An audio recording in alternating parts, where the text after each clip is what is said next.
New multi-millionaire business owners. How? You'll do better when you know better. In my interviews, you'll hear from self-made millionaires, seven-figure business owners, authors, and world-class experts sharing how they did it so you can too without experiencing the same obstacles they did. Now, if you like this interview, please share it with a friend you think will benefit. They'll appreciate it, and I will as well. You can also connect with me on social media. Look for Daryl Urbanski, D-A-R-Y-L, Urban Ski, U-R-B-A-N-S-K-I, and add me so we can be friends. Now sit back, relax, and enjoy what I've prepared for you right here, right now. Hello, everyone. Thank you for joining us. My name is Daryl Urbanski, your host as always, and today we are joined by Dr. Adam Arnold, the founder of Web Profit Maximizer. WPM is a social media and digital marketing agency based in Sydney and serves clients globally. After 17 years of studying, testing, and successfully implementing the latest digital advertising techniques from some of the best mentors in the world, Adam has learned a thing or two about business growth. So I've asked him here to join us today to help us all market online a little better. So Adam, thank you so much for joining us. How are you doing, my friend? Hey, Daryl. Thank you for having me on, and I am doing really well. Thank you. Yeah, I know. You were just giving me some great tips, and we were talking about some stuff before we hit record. Now, I know you as a savvy entrepreneur who's obviously helping grow businesses and making differences in people's lives. But how did you even get into this? Like, there's a doctor at the beginning of your name. I was kind of surprised when I saw that bio. I'm like, Adam's a doctor? And I mean, do you come from a family of entrepreneurs? And how did you get to where you are now? Great questions, Daryl. So, I'll take the last one first. I come from a family of entrepreneurs. No, my father is a butcher and my mother ran the school lunch program. So that was kind of my background. And most of my family were farmers. I grew up in rural America. So there was no entrepreneurial spirit in my family growing up. I had an injury when I was in high school that led me onto the career path of being a chiropractor. That's how I got the name doctor. And ironically, that is the same reason why I got out of chiropractic, because my back injury stopped me from being able to practice chiropractic. I practiced for 17 years. So so that's kind of what got me in, what got me out. And at that stage, I was at a stage in my life like, wow, what am I going to do with myself now? Like, I'm really passionate about chiropractic, and really, and the reason I'm passionate about chiropractic is because I love helping people. So what can I do with my life to help people and still get results, and also do something that I actually enjoy doing? And the obvious answer for me was I loved marketing, because I've been marketing my own chiropractic practice and studying some of the greats like Jay Abraham and Dan Kennedy, long story short, I wound up being a part of a mastermind program by one of the top Facebook marketers in the world, Ben Simkin, which you've been at one of his events and spoken at as well. That's right. Well, actually, we also did an interview with Ben. I'm trying to get him back on for a second time. But Ben's a great guy. Sorry, keep going. Yeah, cool. Yeah. So got into Ben's mastermind, created an ad, generated 1,200 leads in 3 months for that business. And it's just kind of been rolling on ever since then. That's awesome. That's excellent. So obviously you've been through a few different types of business models, and you've seen a lot of different seasons in business. What have been some of the greatest challenges in your career? Oh, great question. So, I guess one of the things is, like, because I was marketing and running my own chiropractic practice, I have got both online and offline experience, copywriting. And so it gave me a complete sort of a picture of the whole marketing process. Some of the biggest challenges that I have found, probably as an agency now, the biggest challenge that I find is when I generate leads for a company, we'll have one of two problems. One is they have too many leads and they can't handle them, and we have to turn off our marketing. Or number two is they get a bunch of leads, but they can't convert them into clients.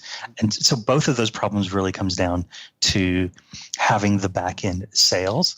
process. So now before we start working with a client, we always make sure that they have a specific sales process in place so that they can convert those leads and so that they can handle the number of leads that we're putting in through to them as well. And that's really powerful because I know already, it's funny, with my girlfriend, this last night we were at her mom's store, and all business owners think they've got a problem, like a traffic problem or an inventory problem, but her store is literally like 3 feet, 4 feet across from McDonald's entrance, Wow. And it's like there's a McDonald's that's like it's a huge anchor store, first of all, in any location, right? McDonald's draws people. They're busy all day, every day, walking in and out.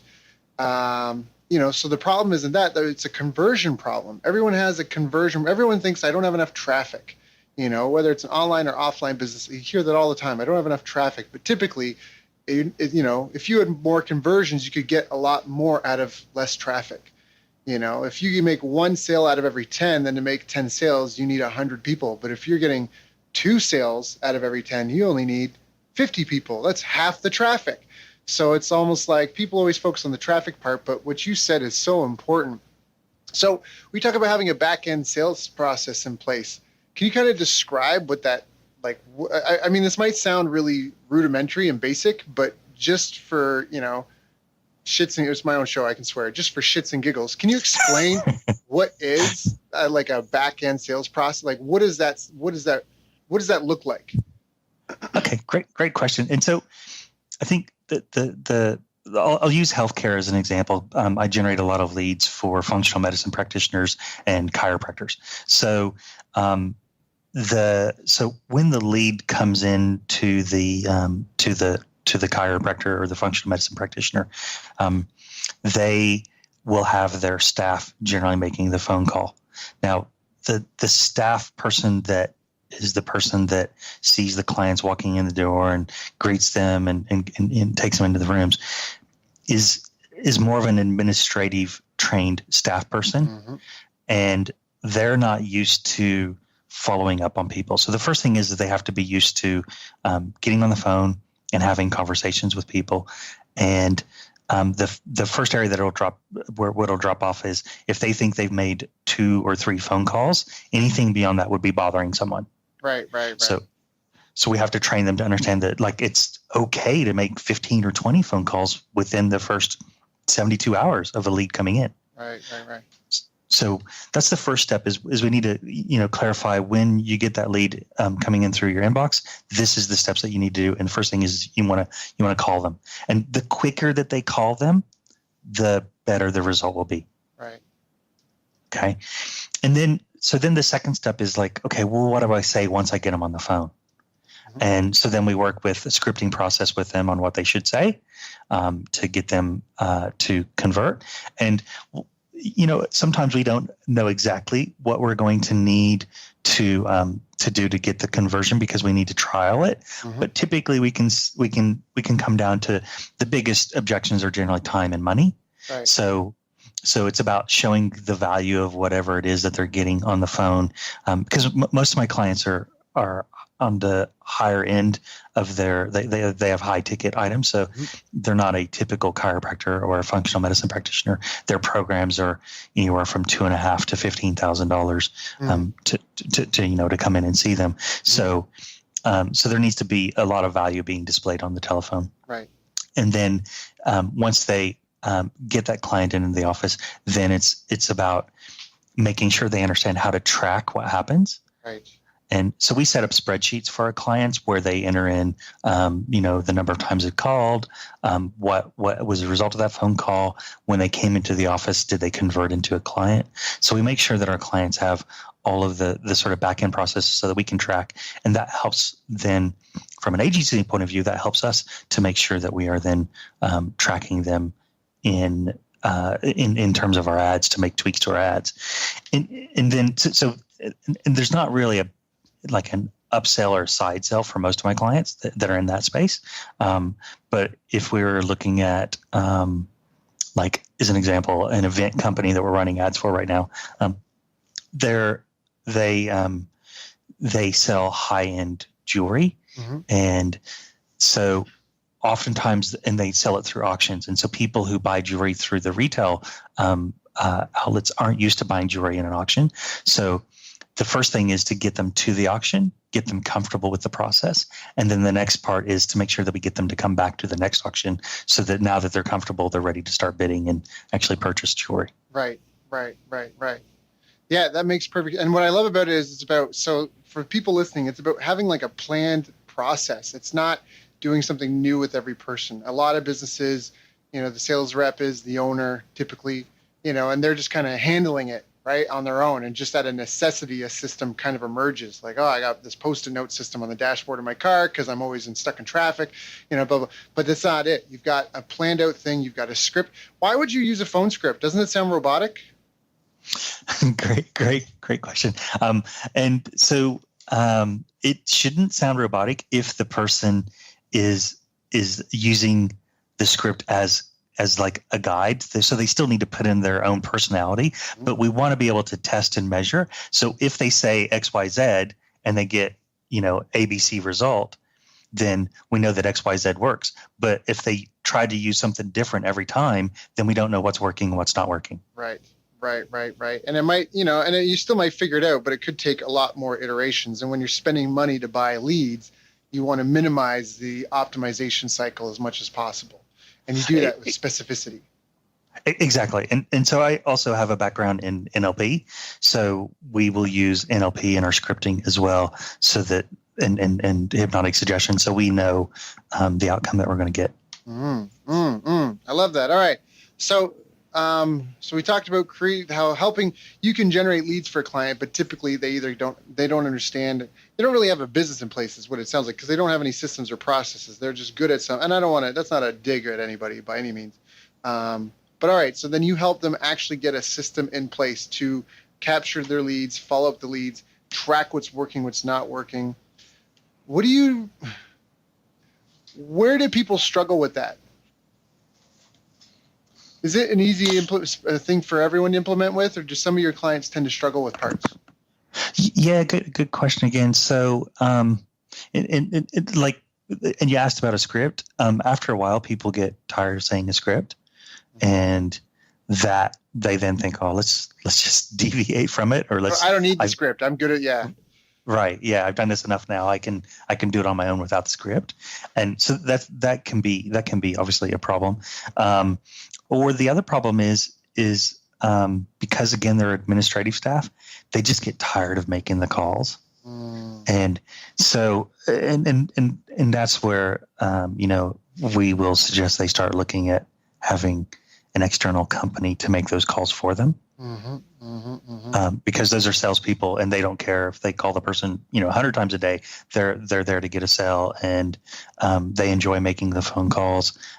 They don't get tired of making the phone calls. In fact, they get a high out of it. So, they're wired differently in their mind to making the calls. So, but that's typically the couple of the problems I see is, one, they don't like the scripts, or they don't like saying the same thing over and over again, and two is they just get tired of actually making the phone calls.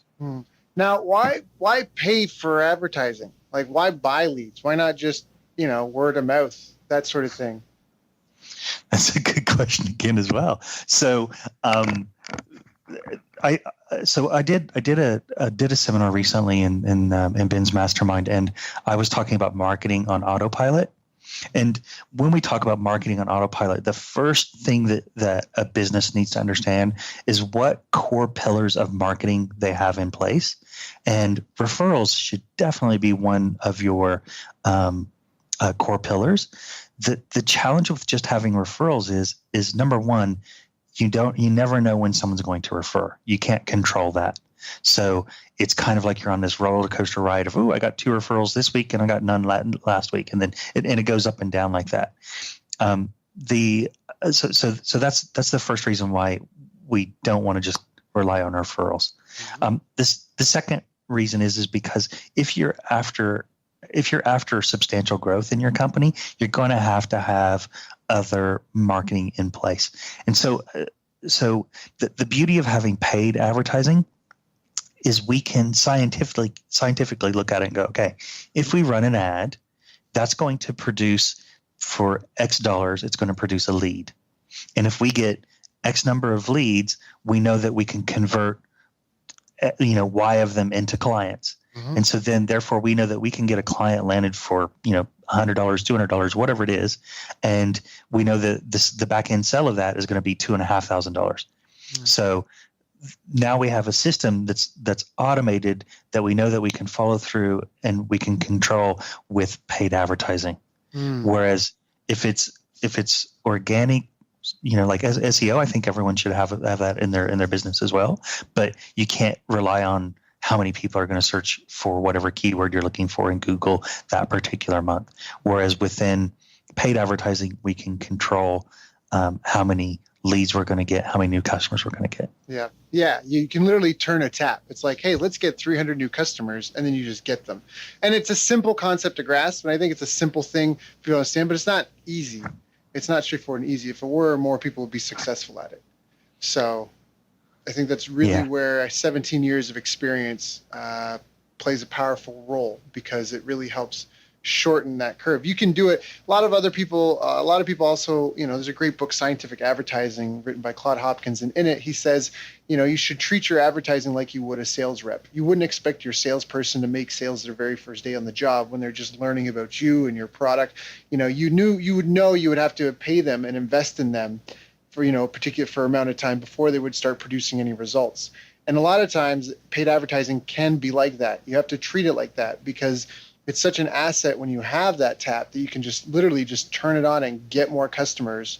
That's just such an empowering thing financially, business-wise, as far as security and stability and reliability or predictability.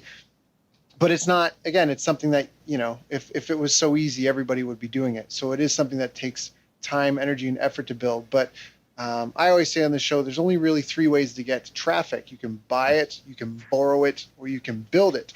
And borrowing it is, borrowing and building is where a lot of people tend to focus their time, but buying it is really the holy grail. That's kind of what separates the big business, the big boys from the small mom and pop shop. So now, do you see habits or routines or similarities between some of your more successful clients? Any common denominators among them? I think that if we look at their mindset is definitely probably one of the first keys, and that is they have a mindset that they're willing and they're open to try something, but they also have the mindset that, hey, I'm willing to pay to build my business, so I'm willing to invest in it, knowing that I'm going to get a return if I'm spending some money on advertising and growing my business. That's probably the first key is they have that right winning mindset. And they have the mindset for that they're hungry for growth. And then I think one of the other keys is they actually care about their customers. Like they really, really care about the people that they're looking after. And because they care so much about them, they know a lot about their customers, which helps make my job easier, because the more they know about their customers, the easier it is for me to be able to write marketing that the customer will understand. And there's a saying that says, if in our marketing, if we can tell the customer what their problem is and say it better than what they can say it themselves, then the customer automatically is going to raise their hand and say, yeah, I'm in, because I know that you can solve my problem because you just stated it better than I could state it myself. Yeah. Right. So caring about the results that their customers are getting is absolutely essential. And then the third is caring for their organization, for their team, and making sure that the happiness of their team is one of the most paramount things that they have in their company as well. I love that. Why is that so important to have a team and to have a happy team at that? Well, so there's I think his first name was Patty. He was a dentist, and he I think I first heard this concept from him. This is going back probably 15 years ago.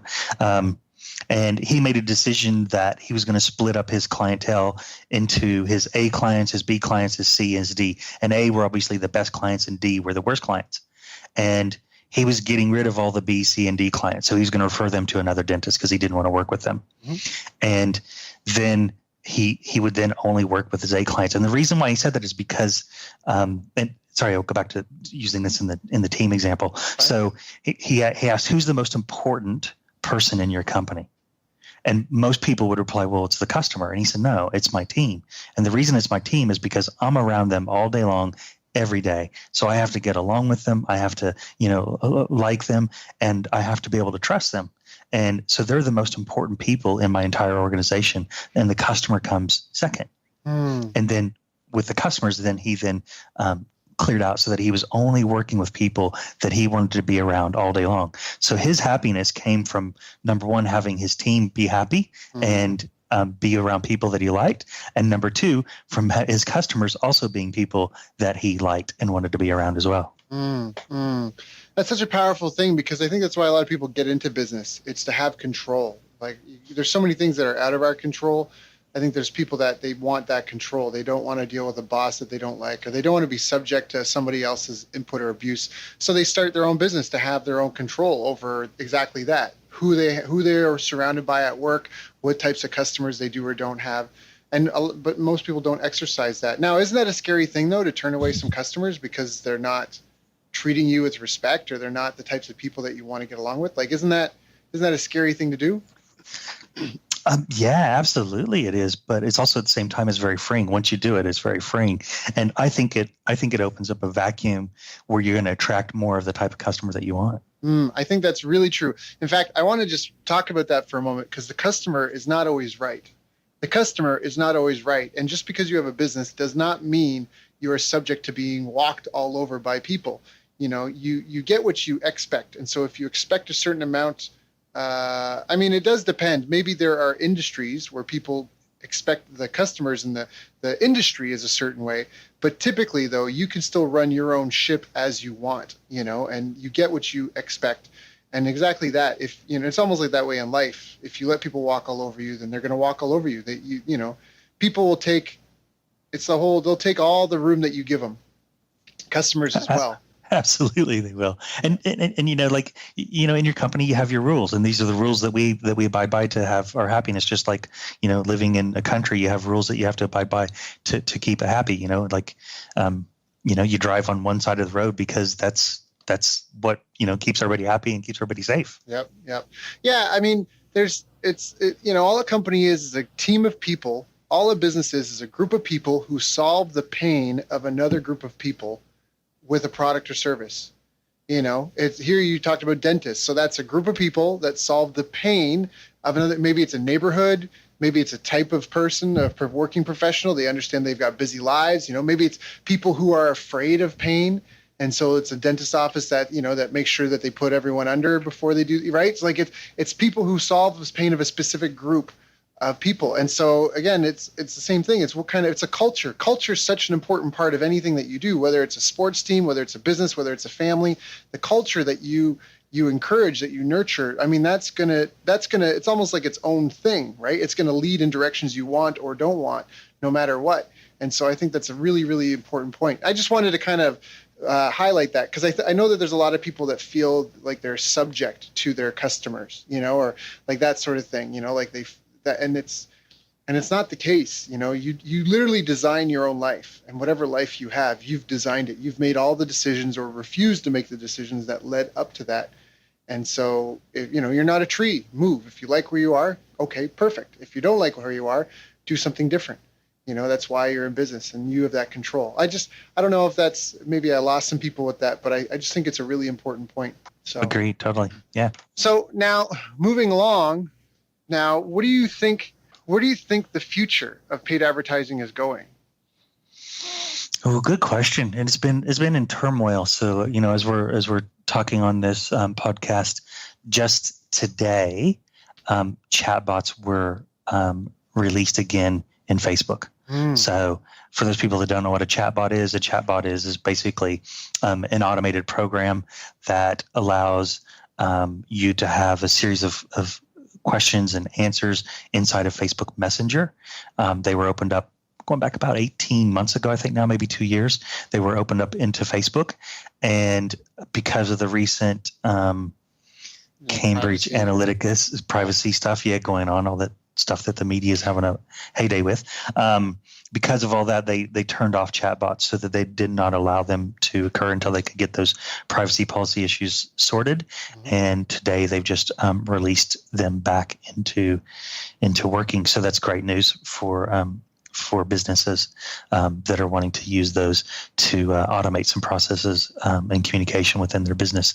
So I think, Daryl, like the reason I bring that up is because we're seeing the media play some roles in putting out some information there about privacy that, for now anyway, it's probably a little blip in the radar, but right now it's causing the way that businesses should consider their advertising. And there's discussions around Google and Facebook removing remarketing from their platforms. Really? Yeah. Wow. So yeah, I know, it's pretty scary. And for those that maybe don't know what the word remarketing is, if you've ever visited a website and then you go into another application like Facebook or maybe a Gumtree or a Craigslist, and then you see an ad pop up with what you were just looking at on the website, that's what remarketing is. It's so they're looking at potentially removing that from their programs. In fact, Google Chrome now allows you to shut it off if you don't want to see it. That's interesting. Now, I remember, I think it was Perry Marshall at the time when remarketing first came out, he said, this is the end of 5-cent, 10-cent banner ad clicks, because the ad inventory was going to get eaten up. It was going to get, because people would be willing, remarketing is such a powerful thing that it would eat up a lot of the excess inventory. But if they get rid of that, I wonder, it is scary, but I wonder if that is all, I wonder if the opportunity there is. So. Yeah, so that's a really good point. And so I'm working on a project with a couple of guys at the moment. We're creating a website that will have a couple 100,000 pages built in it, and that gives us the opportunity to serve ads through our website to that specific demographic. So I think that there's going to be an opportunity for potentially for banner ads, but more like a banner ad where you're approaching a specific website that has a specific demographic that looks like that's in your target market. So do you mean like media buying? Like I'm doing paid ads online and I can't really do remarketing, but I find that these sites, or these types of sites, my ads seem to do well on. And so then I approach them directly about advertising on them. Is that what you mean? Yeah. Yep. Correct. So like, let's just say as an example that the business manufactures dog food, and there's a website for dog lovers, and they get several thousand visitors, a month coming into their website. So the dog food obviously matches the website's demographic. Right. So therefore, they could put banner ads inside of that website and advertise within it to get business from that. Right. Yeah, because this is some old school, but I mean that's how advertising was back in the day. Before the internet, there wasn't remarketing. So people are freaking out about this, and they're like, "Aren't you freaked out?" I'm like, "Absolutely not." When I started Facebook marketing, remarketing wasn't around. Yeah. We didn't have it. Yeah. And all the targeting options that we have now, we didn't have that either. Yeah. So you had to rely on your ability to write good, strong copy and a great ad that matched what the target audience wanted to be able to get the result. Yep. I know a guy, Greg Davis. He's in teaching affiliate marketers how to market. He's a guru there. They call him Mr. 50K a day, and he has a saying that when the ad is good enough, the keyword doesn't matter. Exactly. When the ad's good enough, the keyword doesn't matter. It's not about the keyword; it's about the demographics.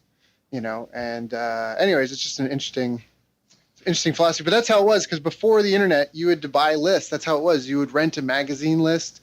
You would put an ad in a newspaper, and that was kind of it. I mean, you could do radio and billboard and TV and that sort of thing, but the channels were fewer. The reach was further, I think. I think the cost per 1,000 was perhaps cheaper. I might be wrong on that. I mean, different medium. You're not going to pay $1,000 you're not going to send 1,000 letters in the mail for which you can get 1,000 eyeballs on Facebook for, right?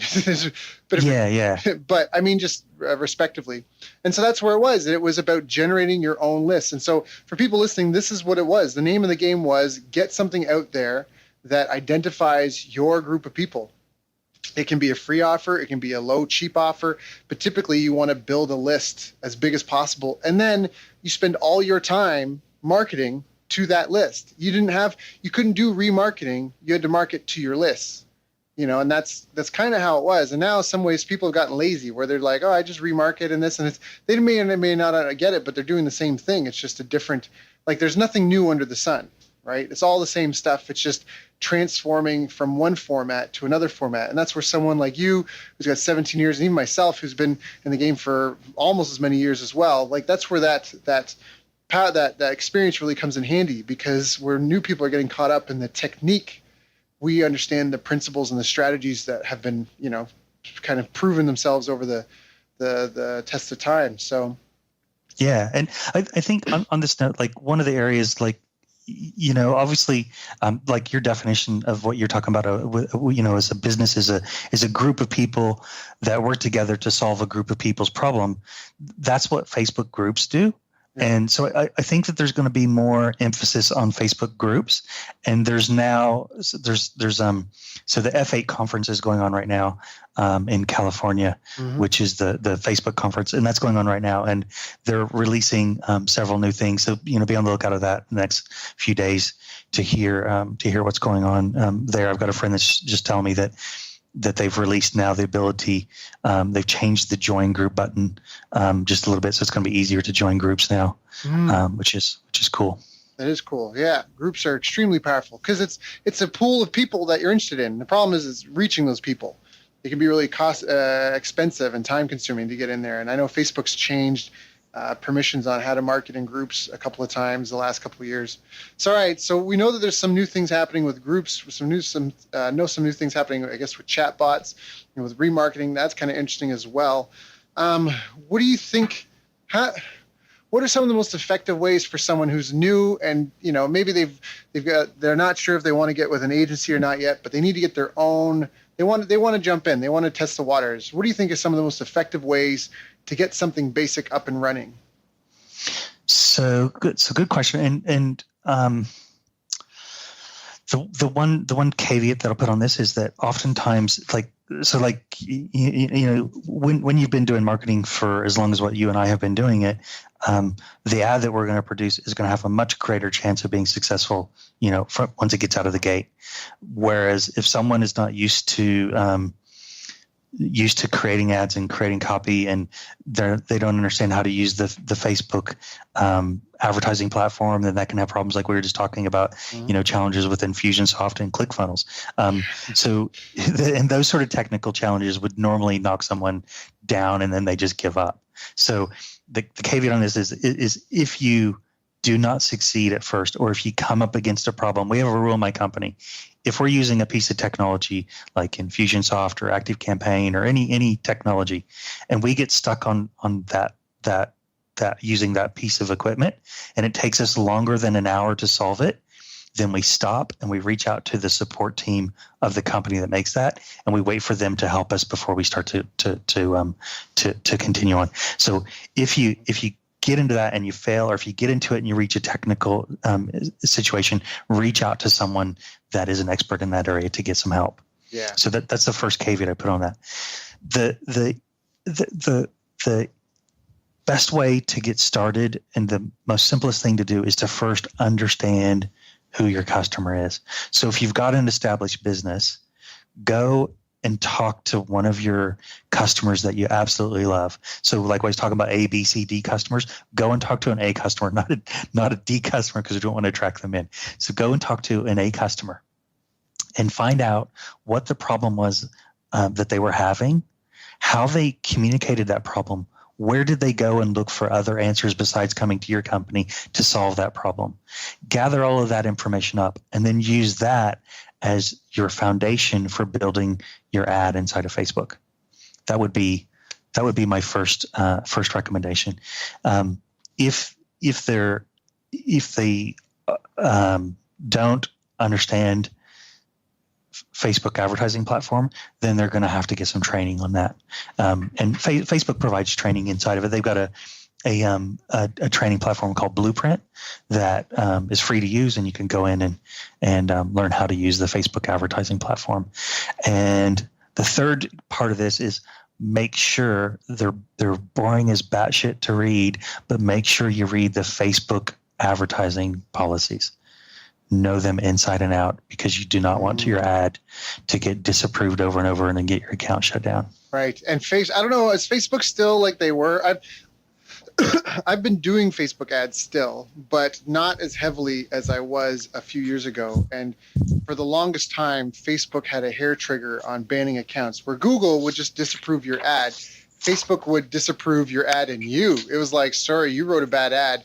You can no longer advertise on our platform, as opposed to just this ad sucks, make a better one. Is it still, how touchy is that right now? So Facebook, like when I first started advertising on Facebook, I had 3 accounts shut down. Yep.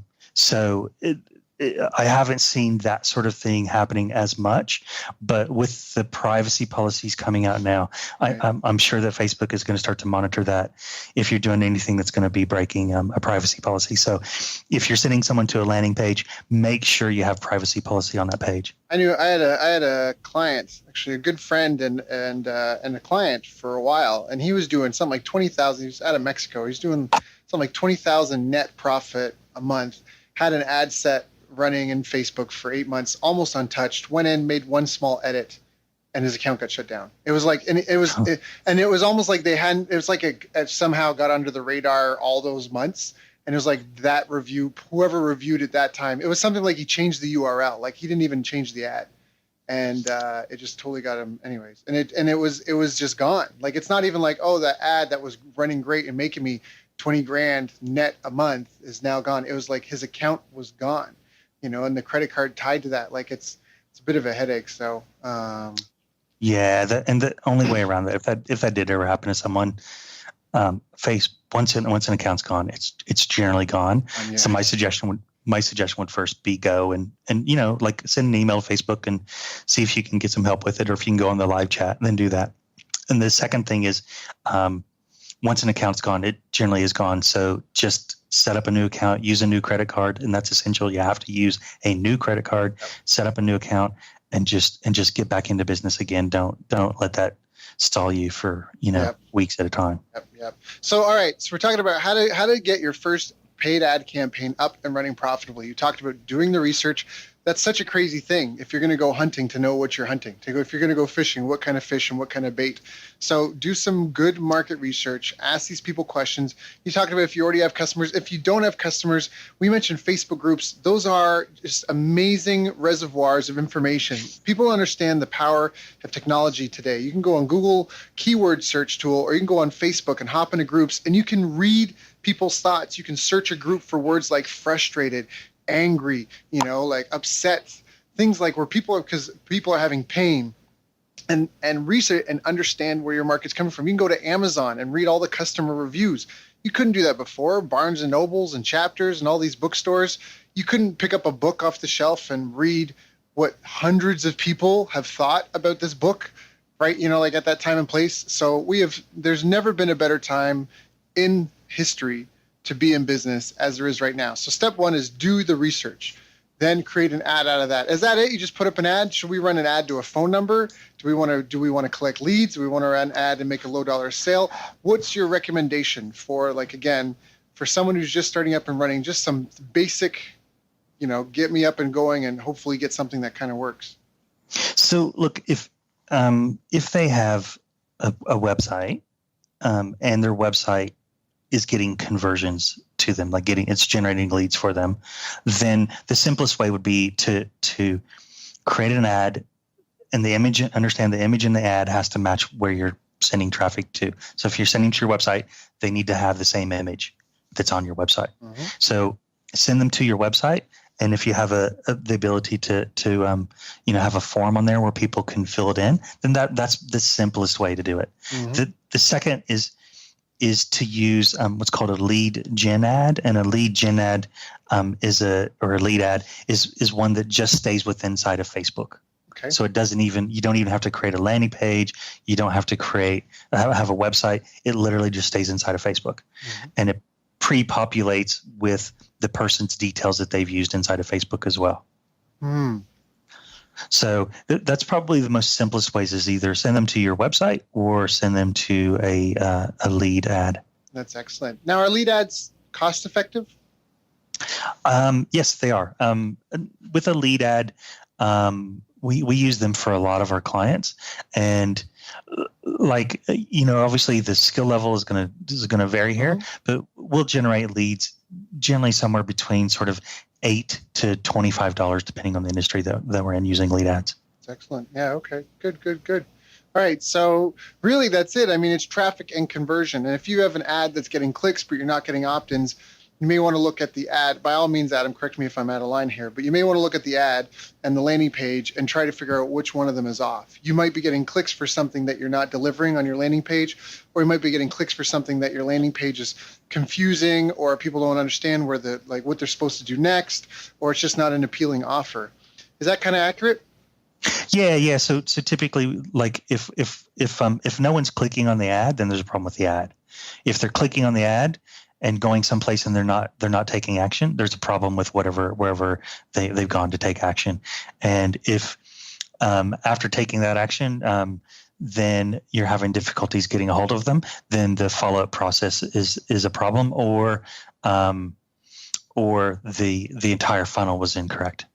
And so really, people could see it's kind of a step-by-step process. You start with the market and the research and who and what and why they need your help to solve whatever. And then you create an ad that hopefully, and it's, everything's going to have a decreased performance. So if you get 100 clicks, you won't get 100 leads, right? You might have a few thousand people see the ad and you'll get a couple hundred clicks, and then you'll get a handful of leads, tens of leads, hopefully. And that should hopefully, depending on turn into 10 plus sales, as a good benchmark. So it's kind of a funnel where you've got a large volume, and some of this might seem really rudimentary, but I love fundamentals because they're fundamental, and they, you can't go wrong with fundamentals ever. But and it's just a bottle, and you have to look at where the bottleneck is, and applying your focus anywhere other than the bottleneck is futile. It's a waste of time and energy. And so if you have a business and you have no customers, do you have any traffic? Do you have any leads? Are you not getting the foot traffic that you need into your store, or you're not getting the visitors to your website that you need? That's step one. Okay, well, how do you get more people into your business? That's step one. If they're coming in and they're not buying, now that's the next step, right? And you want to try and keep things as consistent as possible, because you want to try and be scientific about it. And if you're doing something new every day, it can be tough to know what works and what doesn't work. Exactly. And it's the other thing is sometimes people will if they've done the research and then they've written what they think is an irresistible offer, but they're not getting conversions with it, they may start trying to change too much. And so that's where we maybe just want to change one thing. Maybe it's the image, maybe it's the headline, right. Maybe it's the offer, right? We only want to change one thing at a time, not try and change everything. Right. And typically those are the two best things you mentioned right there: headline and offer. If it's an ad, the image, I think, is what gets most attention. There's a great tool, Ad Comparator. Blair Gordon, I think, is the guy that made it. I've used that tool forever. It does Taguchi testing, which I don't want to get really geeky on this, but it's a way of doing split testing faster and to test more variables. And I love the 3-element test. So this allows you to test 3 things, 5 things, 7 things, 11 things at once, because typically to do a split test or even a multivariant test, the amount of traffic you need to get conclusive results is prohibitive for a lot of people. It prevents people from doing it. But Taguchi is kind of like a way to just kind of eyeball it, and you're still always making progress as you go forward. I love the 3-element test because you can do 3 elements of an ad. You can do ad, offer, upsell. You can do any 3 things that you want and put it into that and test it. And so that's a great tool that I love. But what you said again, typically headline and offer are the strongest. I know all the times that I use that tool for Facebook ads, almost every single time the image was the most impactful thing on getting more conversions. Once we had an offer that worked, once you had an ad that worked, it was getting different images, because the images are what what gets attention. And if people have to see it first to make an ad before they can act on it. So right, yeah. Offer is definitely the highest of those areas that the more irresistible the offer is. And the point on that I would make is, I see this so often, right? Business owners are passionate about whatever it is they do, whatever their product or their service is. They're very passionate about it. So they think if they give their product or service away, that is valuable because it's valuable to them. Mm-hmm. But you have to always put yourself in the shoes of the person that you're trying to attract in. And so the offer has to be valuable to your potential client, not to yourself. Right. Yes. You're not in business for you, because you're not going to pay all the bills. You're in business for other people. And that's kind of where you have to strike that balance where, yeah, exactly. You're serving others. You're not so much serving yourself. You're serving others, and hopefully in an industry and in something that you love, right? But it's not about you. It's about them. I love it. And It's not a charity. So you kind of have to appeal to their self-interest, and it won't be fair always either. Right. But that's well said. Yeah. So I want to ask one thing before we because I know we're getting close to the end of the call. You mentioned 4 pillars, and you said referrals is one of those. What are the 4 pillars? I'm super curious. Oh, I said core, CORE. Oh, right. So that's what I was referring to was core pillars. So yes, it was core, and for every business that's going to be different. So typically, referrals is one core pillar that a business would have. Another one would be, having a website, and within the website becomes a lot of other things. And that is, how do we get people's eyeballs onto the website? So that can be through Facebook, through Google, through, whatever means of traffic, search engine optimization, to get traffic to that website and getting it converting. Another core pillar is typically for most businesses is some type of an event. An event, when I say event, an event could be, if you're an e-commerce store, an event could be, it's Christmas and you're having a Christmas sale. If you're a service-based business, an event could be an internal event that you're holding inside of your business for your customers, for them to bring along potentially new customers for you as well. So that can be an event as well. And those are typically the most sort of like 3 or 4 core things that I would see. I'm trying to think if there's another one that I'm forgetting. Please chime in, Daryl, if you can think of another one. Yeah, well, it depends what we're talking about, really, because there's core follow-up systems. I think referrals is a huge part, if not even just to generate new business, but it's almost like if you're in the arithmetic business when you have a business, right? So it's how many visitors, like how many potential, right? How many leads, how many qualified leads, how many buyers, how many complaints and returns, how many testimonials and referrals. So again, the core pillars, that's why I was just curious what your 4 were, because there's a lot of different ones. I don't have 4 off the top of my head, but I mean, there's everything. Everybody needs a way to onboard new customers and to treat new customers and create a wow experience to create repeat buyers. I think that's a really important thing. You have to find a way to get customers. You have to find a way to get them to come back over and over again. I mean, it's only 3 ways to grow a business: get new customers, get them to come back more often, and get them to spend more money when they're there. So if your typical customer only comes and buys from you twice, how do you get them back a 3rd time? How do you get them back a 4th time? How do you get them back a 5th time? Is there a way to make a membership part of your business, some sort of subscription revenue? That's a huge part. So that's kind of, it's what we're in the business of. Every business in the business of getting and keeping customers. So how do you get them? How do you keep them? How do you optimize? How do you track what works, what doesn't work? So that's why I'm just curious. There's a lot of different things. People that listen to these interviews, hopefully this has been really powerful for you. We've covered a lot of ground, and we've covered some really fundamental and proven time-tested things. And I know some of it may have seen that some of the more expert people listening to this were like, I know what remarketing is, I know what whatever. Well, first of all, thank you for making it to this part far in the call, but also understand you can't. One of my favorite quotes about mastery is do it until it becomes dull, and then do it until it's beautiful. I like that. right? Like that's true mastery. And so when I mean, I come from a martial arts background, and there are some guys that they would get other black belts with stuff we learned in our first week, and it's just so amazing. You're like, wow. And that's like virtuosity, is doing the common uncommonly well. And you only do that through focus and determination. I mean, there's a lack of grit in the world today. There's a lack of that determination, that persistence. Everyone just gives up so easily. Nobody really has. It's hard to find people who have determination and staying power these days.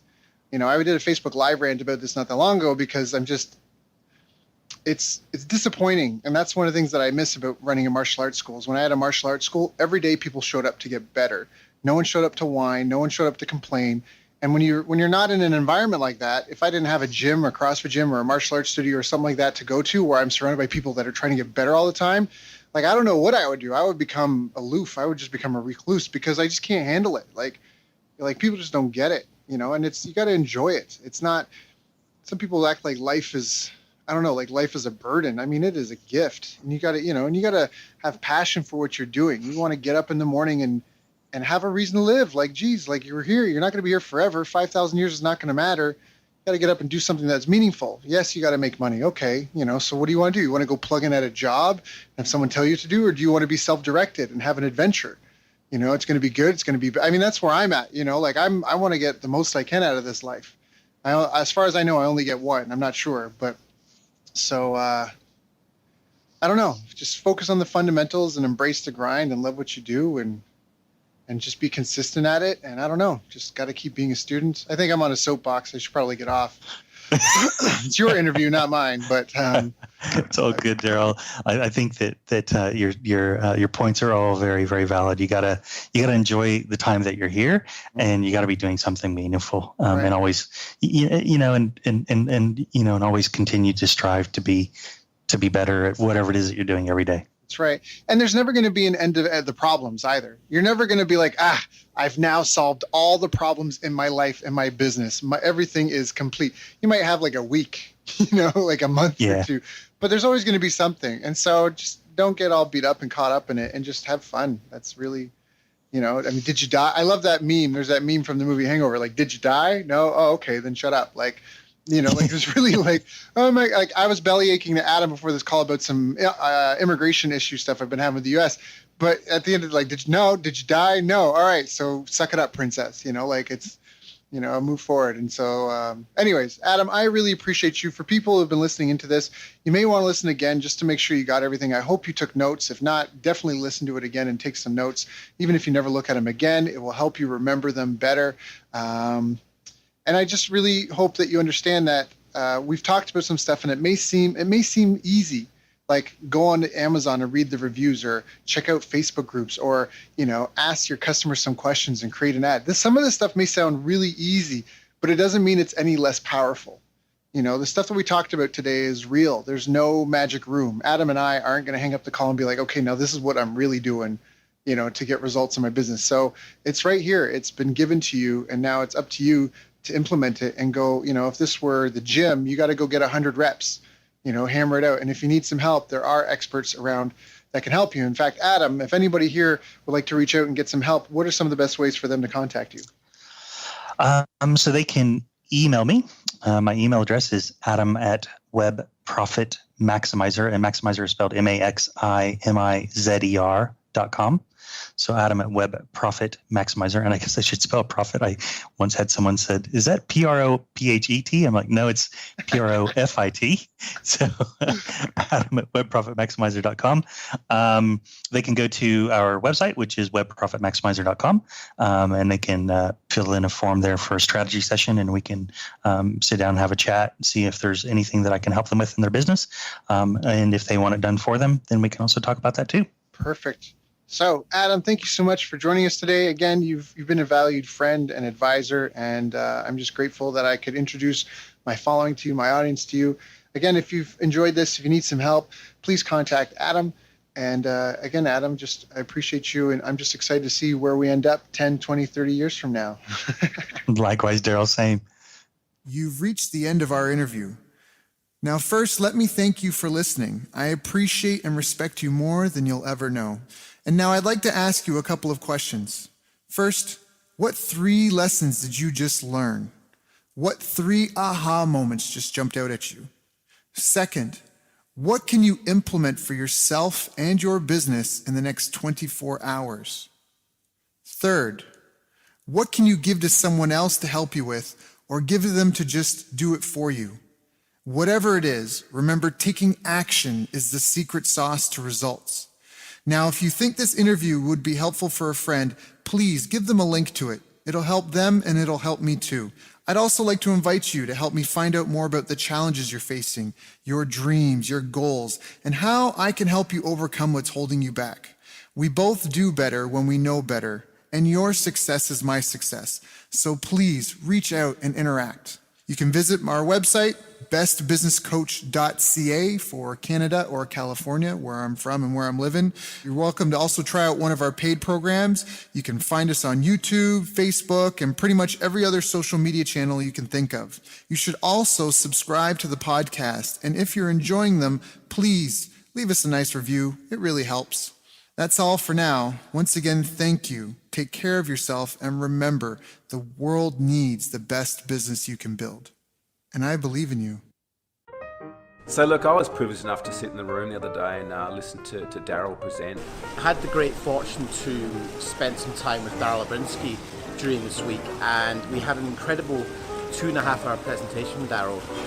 Daryl was amazing. I got so many little nuggets of wisdom. I hadn't heard Daryl speak before, but what struck me from his presentation was he's one of these hidden masters in the internet marketing world who's worked on some pretty incredible launches. Daryl has a ridiculous amount of knowledge. Daryl Abrinsky's presentation was absolutely great. I really loved an incredible knowledge of numbers. He is a very articulate, very knowledgeable, very advanced marketer. He talked a lot about keyword tools and how to research your niche. So it really created a lot of predictability around moving forwards in our business with the marketing and sales aspect, which is so important to any business to really see it grow. Where he walks you through step by step how to judge in detailed form how much money you could potentially make from a market based on AdWords, keyword research, and putting together quite complex Excel spreadsheets. And what I took away from it is not only understanding your niche market, but also looking at and breaking down and going, am I working with the right niche? Is there enough demand there for me to be able to reach my goals? And doing that hard research. There's a lot of gurus out there that present you a lot of the why and the what, but they don't necessarily give you the how. And what I really found with Daryl's presentation, there's no holding back. There was no holding back the screens or the curtains. Like, everything was given to really assist us. His feasibility and due diligence is incredible, and he was able to show us in a really short space of time how to cut through the overwhelm. You're giving us the exact tools that we can use to test something before we even go to start testing it by spending money on it. One of the biggest nuggets that I got out of his presentation was that when people pay, they pay attention, and when people pay a lot, they pay a lot of attention. I just love that. I think that's a great way to look at how to price yourself. And he was a great speaker, lots of energy, and it was really great to spend time with him. Honestly, phenomenal presentation. I would love to catch up with him, next time I'm in this part of the world.